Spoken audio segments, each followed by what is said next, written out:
Vous regardez le championnat du monde ITF de taekwondo. Une présentation de Alcan.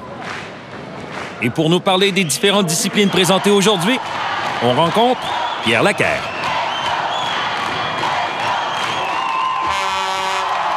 Dans les disciplines qui sont offertes également au championnat mondial, on a l'épreuve de cassage. Ça se divise en deux catégories. Cassage en technique spéciale et cassage en puissance. Quand on parle des cassages en puissance, pour les hommes, ils ont 5 techniques. Les femmes, 3 techniques. Pour les hommes, le coup de poing, le tranchant de la main, le coup de pied circulaire, le coup de pied de côté, le coup de pied sens inverse. Je l'ai décrit un peu pour expliquer en même temps la difficulté qui est requise. Parce que chacun des athlètes ne peut pas choisir la technique qu'il aime. Les 5 sont prescrites par la Fédération internationale et les 5 doivent être faites. Donc, le total des planches brisées va nous donner un gagnant qui va être le champion du monde en technique de cassage en puissance, tandis que l'autre va faire les techniques spéciales. Même chose, technique spéciale, 5 pour les hommes, 3 pour les femmes. Saut circulaire en hauteur, saut avant en hauteur, saut circulaire sens inverse en hauteur, saut 360 pivoté en hauteur et saut de côté en longueur. Juste une petite idée rapide pour donner comment un peu c'est impressionnant. Le saut avant en hauteur, la planche est placée à 8 pieds et 6 pouces. Donc, on commence déjà avec des choses qui dépassent un peu les standards normaux pour qu'un homme puisse sauter avec son pied, aller briser une planche à 8 pieds et 6 pouces. On dépasse un petit peu les standards de base. Le saut en longueur, l'obstacle 30 pouces de haut, saut en longueur 14 pieds.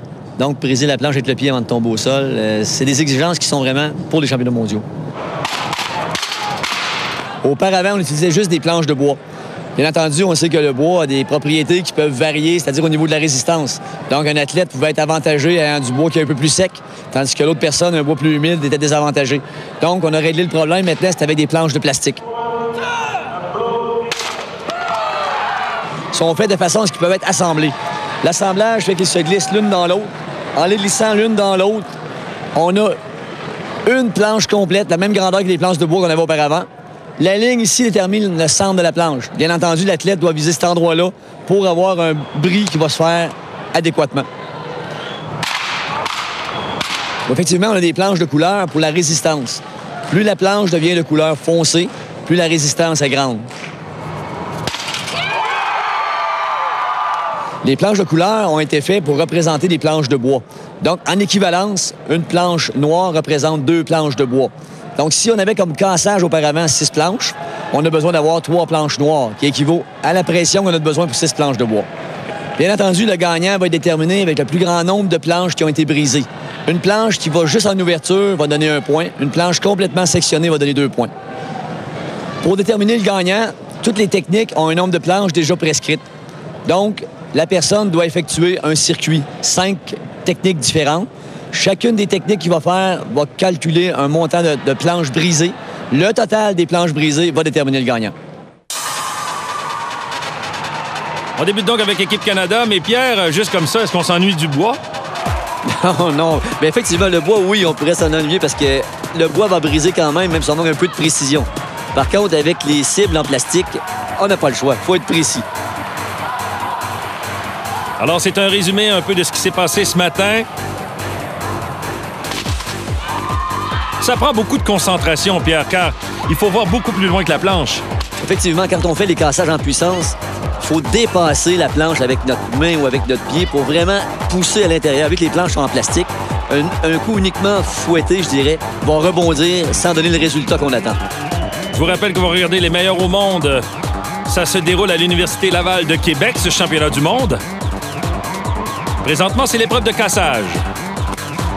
On vient de voir Geneviève Desmarquis effectuer un saut avant. Brandy Merritt, un saut circulaire. Demeurez des nôtres, ce championnat du monde de taekwondo se poursuit après la pause.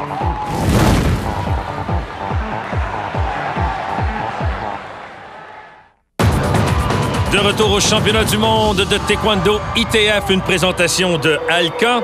Discipline spectaculaire, présentement la discipline du cassage. Et Pierre, on va le dire, ça fait mal. Quand la planche ne réussit pas à s'ouvrir comme il faut, eh bien, l'onde de choc est remise à celui qui l'a envoyé. Donc, le pied ou la main reçoit tout. Hein? Et ça prend quoi comme entraînement?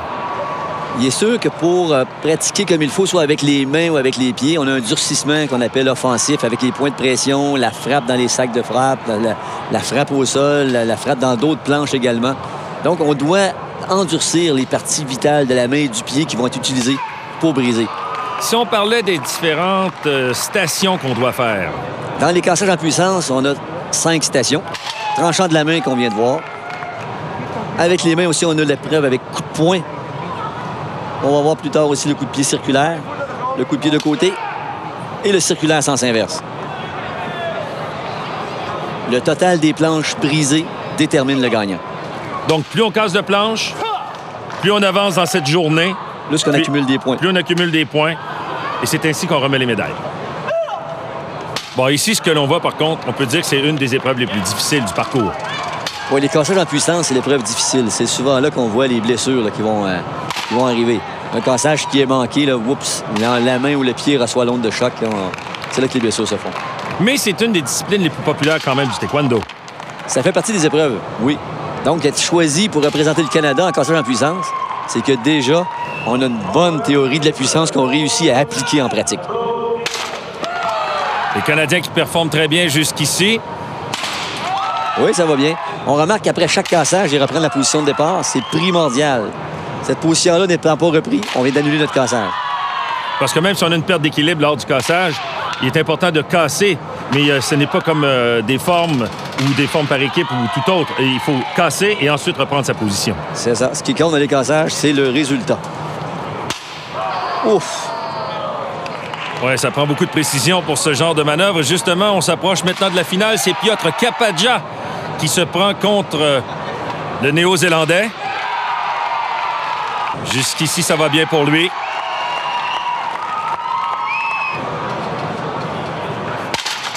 Et là, il réussit justement ce coup de pied. Très belle technique. Il faut penser qu'on fait un pivot vers l'arrière, on perd la cible de vue, puis on doit la relocaliser tout de suite pour bien viser le milieu de la planche. Et celui qu'on essaie de déloger, c'est le champion du monde, le Néo-Zélandais Luke Thompson, et on l'écoute avant sa prestation. Well, when I'm breaking, I visualize before I even break, I close my eyes and I picture myself actually doing the whole technique, going through and breaking it, and then I open my eyes and then I just go through it. I aim for the back of the boards and my foot goes right through every time. My foot is going right through every time. Est-ce qu'il passera à travers ces deux planches? C'est fait pour lui. Attention, ce n'est pas terminé. Pour la médaille d'or, l'Anglais devra faire de même. Dernière chance. Parce qu'on avait égalité entre les deux, donc cette technique qui a été tirée au hasard doit briser l'égalité.